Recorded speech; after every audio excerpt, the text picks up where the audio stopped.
One of the things that's been the most interesting to watch this offseason was the New York Knicks and their search for a head coach that led them trying to poach other teams' head coaches and even looking to Dawn Staley. Well, the New York Knicks today settled on a head coach. We can talk about who that is on today's episode. And the Lakers view LeBron only as an expiring contract? What? We're going to get to all that and more right after this. Welcome to the number one place for your daily basketball news and analysis, NBA Central.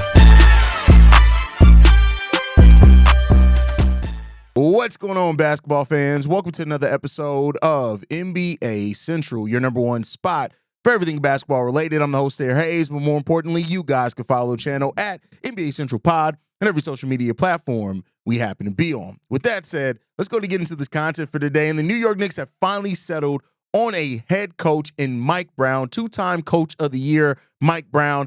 And this comes after a long search by the New York Knicks in which they originally started off trying to interview, 4 or 5 coaches on other teams that included Ime Udoka, Jason Kidd, Billy Donovan was somewhere up in there. Like they reached out to just about a whole bunch of coaches that already were head coaches on teams with years left on their contracts first. And then even reportedly the other day were interested in talking with Dawn Staley about their head coaching role. And now they settle in on Mike Brown as their head coach. Now, Mike Brown is a coach that's been, all over the place. He's been in Cleveland with the LA Lakers. He went back to Cleveland and he was with Sacramento for the last 3 years and fired there, even though I don't think he was the problem in Sacramento. He does have right at a 60% win percentage as a head coach in the NBA too. So this is a guy that has won at most stops that he's did. He's done way more winning than he has losing. But Mike Brown is a coach as well. He's a good head coach. I want to make no mistake about it. I'm not in any way trying to make it seem like Mike Brown is a bad head coach. No, he's a perfectly solid head coach. I think as well how he fills out his staff is going to be really important here. Now, the New York Knicks have already went through a draft. They've done things like that. They've even gone through a little bit of free agency without having a head coach in place. But now they do have a head coach. And, the Knicks have been a team that seems like they are very content. And they were more focused on finding somebody who can use the mix of guys that they have here and them not have to make wholesale and big changes when it comes down to that. Now, does that change with Mike Brown becoming the head coach? We'll see. We'll see what happens there. You look at, he's been a 4-time champion as a top assistant with Golden State and with San Antonio, both under Greg Popovich and Steve Kerr, respectively, on those times. He's coached 3 decades himself. He's been a coach for a very long time when it came down to it. He was fired just this past December by the Sacramento Kings, and now he moves over to the Knicks. He is the only candidate to interview for the Knicks job multiple times. I think being in New York a lot over the last couple of weeks when it comes down to it as well. And so he met with Leon Rose and with James Dolan, and so it seemed like they were going to be, he was going to be the candidate that walked away from that. The Knicks, for what it's worth, did interview Taylor Jenkins, the former Memphis Grizzlies head coach, who has a pretty good win percentage himself, and New Orleans Pelicans James Borrego, and the Minnesota Timberwolves assistant Micah Nori as well. And, it is what it is. This is a guy who won Coach of the Year in 2029. Then he won it again with the Kings in 2023. In 2029, that was with the Cavs, by the way. He didn't lead the Cleveland Cavaliers to a finals in 2007, which, damn, that was a long time. That was almost 20 years ago. That's crazy. And then they got swept by the Spurs in 4 games in that. So, the Knicks, who lost to the Indiana Pacers in the Eastern Conference Finals this past season, the East is more wide open with the Boston Celtics, and of course the Indiana Pacers being even weaker now after losing Miles Turner, and Tyrese Halliburton's going to be down for the majority of the year. So this is a solid enough pickup for the New York Knicks. I think with seeing this build of the team, going with a more proven head coach, I would have gone with Taylor Jenkins personally. I think Taylor could have come up with a really good offensive scheme for this Knicks team. But you got Mike Brown in there. I think how he chooses his assistants is going to be a big part in how all this shakes out. And for my New York Knicks fans, I want to hear from you guys on this one. How do you feel about Mike Brown now being the head coach officially of the New York Knicks? Do you feel like they got this right? Do you feel like they played it a little bit too safe for this? Mike Brown is a safe head coach because he's definitely a floor raiser, but is he a ceiling raiser? And that's the question that I have here when it comes down to the New York Knicks, is that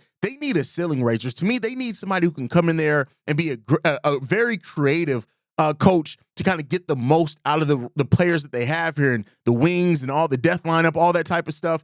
And I just don't know if Mike Brown's the guy. Despite being on the Spurs and the Warriors coaching staffs that won titles, Mike Brown has never been a guy that I've looked at his offense or defensive schemes, and it screamed creative to me. It definitely screams functional, and it definitely screams that it can work. But when you look at that, like, I thought that this Knicks team was really going to look for a coach to really raise that ceiling. And this just feels a little bit like it misses the mark somewhat for the New York Knicks to me. But again, hey, maybe Knicks fans are going to be happy with this. Moving from Tom Thibodeau to Mike Brown seems like the same vein, not the same person, but the same vein as far as coaching. And I have my questions. I have my reservations there on what that's going to mean for the New York Knicks. But hey, like I said, I want to make this clear. Mike Brown is not a bad head coach. He's a very good head coach. I just thought that they were maybe going to have their eyes set on a little bit more creativity there. But I love to hear from you New York Knicks fans and any fans really on this one. How do you feel about Mike Brown being the new head coach of the New York Knicks officially? Did they get it right? Let me know what you guys think on that down below. And then I have this one topic as well to come in here. I was going to hold on to this one till tomorrow, but since we're doing another episode, we might as well. Brian Windhorst today was on First Take, and he talked about LeBron James and that situation and saying that the Lakers did not pursue to have big contract extension talks with James, and this really being the first time in his 23-year career that he's entering in the final year of a contract without having a new contract there. And he did say he dismissed trade speculation, but he did say this, that they do view him as an expiring contract.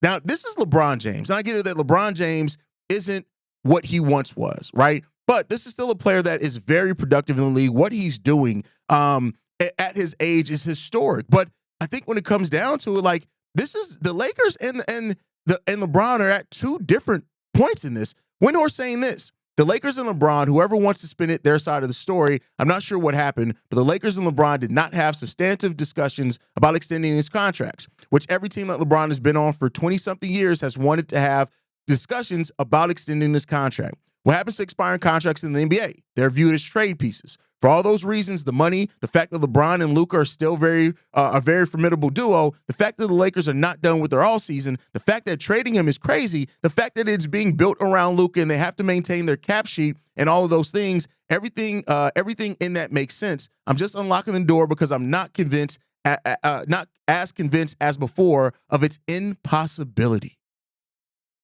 We shall see. We've heard that multiple teams would be interested in LeBron James, as they should if the Lakers do decide to make him available in trade talks. And again, they're not going to trade LeBron without LeBron also being on board. As much as they are moving in a different direction without LeBron being the focus, I still do not see the Lakers just, saying, oh, yeah, bet we're going to trade LeBron and notifying of him. No, they're going to sit down and talk to him and get that together before they do that. We'll see. We'll see what happens here. And overall, I'll say this. We could be in unprecedented waters, and already what was a wild postseason, a wild offseason so far. I don't see any reason why that's going to change anytime soon. But you guys can let me know how you feel on that down below. Make sure you guys are following us at NBA Central Pod. You can send us any feedback, questions, comments, concerns, NBA Central Show at gmail.com. And then lastly, if you want to leave a text message and our voicemail for the mailbag, the number to do so, 773-270-2799. We're the number one spot for everything basketball related. I'll see you guys the next time I feel like making a video, whenever that may be. Peace, y'all.